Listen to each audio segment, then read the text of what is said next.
Now that we've finished our code, we want to try to run the program. And to run the program, we first have to compile it. Compiling a program means we're going to tell the computer to take this code and basically create or turn it into a program that the computer can understand. And once we compile it and it's all correct, then we can run it and we'll see what the program does. And all that stuff happens down here in the terminal. Now, if I did make mistakes in my code, obviously the program will not run, and I will not know what those mistakes are until I compile the program. I purposely made some mistakes in this code so you can see what happens when things don't go perfect. Usually when you're programming, you never get it perfect the first time. There's always little mistakes you made here and there, so this is really helpful to see. So let's go ahead and compile the program. To do that, we're going to use the command javac for Java compile. I'll put a space, and I'm going to put this exact file name exactly as I typed it. Yours will be hopefully your initials and your ID number with U1A1, and we'll include the .java when compiling. If you use capital letters, then you have to use capital letters here as well. It has to be an exact match. .java. Now, if I do this perfect when I press enter, it'll look like nothing happened.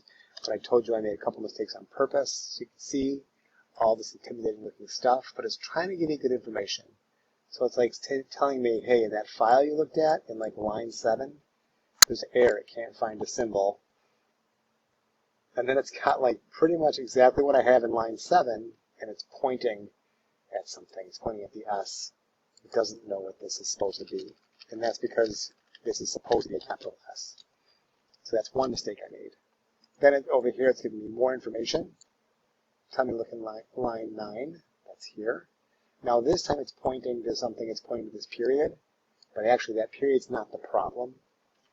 It's close to what the problem is, but it's not the problem. So my point is the compiler doesn't always tell you exactly what's wrong.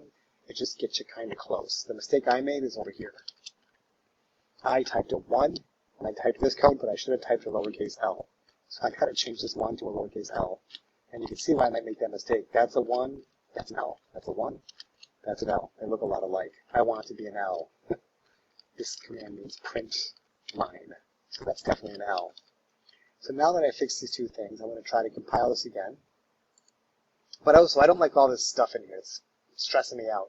So if I want to clear that terminal, by pressing Control L, all that stuff goes away.